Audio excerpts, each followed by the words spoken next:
Hey, how's it going? The year was 606 to 605 before Christ, and to my way of thinking, it was a spectacular year in biblical history. For 23 years, Jeremiah the prophet had warned that this time would come, and in the first chapter of Daniel, the time was here. Ironically, several years earlier, Judah had been experiencing a very strong revival. It happened under good King Josiah, the finest of all of Israel's kings, and he was turning the nation back to the Lord their God. But unfortunately, Josiah would die at a young age, just 39 years old. He entered into some conflict with the Pharaoh of Egypt and there lost his life. You see, the nation had been turning away from the sins of a very wicked king whose name was Manasseh. This is the worst of all of Israel's kings, and he was Josiah's grandfather. But when Josiah came along, he wanted to turn to the Lord, and he got many in Judah to go along with him. But unfortunately, as he lost his life in 609 before Christ, the nation would turn very quickly back to the sins of Manasseh, the grandfather of Josiah. And this was unfortunate. Well, what were those sins? I've got, six of them here that have caught my attention. First off, idolatry. Manasseh was the king of all idolaters.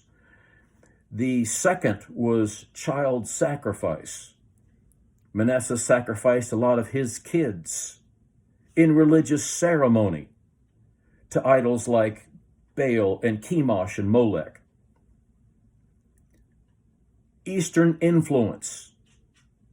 That's things like divination, soothsaying, sorcery, enchantments. It has to do with Israel longing for the religious practices of their point of origin back in Babylon. The sin of a man being with a man and a woman being with a woman was also prevalent during this time. Do you know that Ezekiel will write of this last generation in Ezekiel chapter 16, and he actually speaks that this last generation of the men of Judah would make the city of Sodom appear righteous. Can you believe that?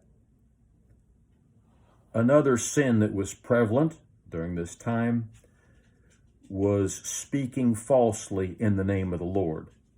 You know, it's a dangerous thing to put words into the mouth of a holy God. And you'll find during this time frame, this will cost men their lives, speaking falsely in the name of the Lord. And another thing this last generation will involve itself in is ungodly alliances with ungodly nations. Now, there were more sins than that, but these are the ones that have caught my attention of things that would really provoke the wrath of God. Now, in the first chapter of the book of Daniel, the oldest of Josiah's sons is reigning, and his name is Jehoiakim. History will prove that this is a really bad guy. And in the first chapter of the book of Daniel, in the very first verse, this guy gets a wake-up call. Ever had God give you a wake-up call? It's not pleasant when he does. In the third year of the reign of Jehoiakim, king of Judah, Nebuchadnezzar, king of Babylon, came to Jerusalem, and he besieged it. And the Lord gave Jehoiakim, king of Judah, into his hand, along with some of the vessels of the house of God, and he brought them to the land of Shinar, to the house of his God, and he brought the vessels into the treasury of his God. This is scary stuff. This youngster, this wicked young man, Jehoiakim, he reigns 3 years. And then in the first chapter of the book of Daniel, again, the time frame is 606 to 605 before Christ, this young man is brought face to face with the instrument of God's wrath. Well, history tells us a very unusual thing happened right at that point as Nebuchadnezzar came in and assumed his offensive posture against Judah. He would get word that his father had died back in Babylon, and this would necessitate his immediate return back to Babylon to settle affairs of the kingdom. So it seems that Nebuchadnezzar lifted up the siege and returns back to Babylon. But before he would go, he would take with him approximately 70 hostages. Many of these were of royal lineage, and he would take them back to Babylon as hostages to induce Jehoiakim to behave himself in Nebuchadnezzar's absence. And the scripture says that among them from the sons of Judah were Daniel, Hananiah, Mishael, and Azariah. Well, the most amazing thing just happened here, because as Judah was brought face to face with certain destruction, God caused the instrument of his wrath to turn away at the very, very last second.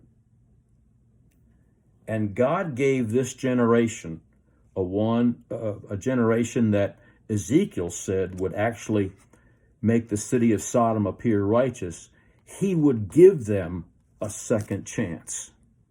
Can you imagine the grace of God giving a generation like this that has reverted back to Manasseh's sins? He gives them one last chance to respond positively to a wake-up call. I'll tell you, this is the amazing grace of God that does this thing.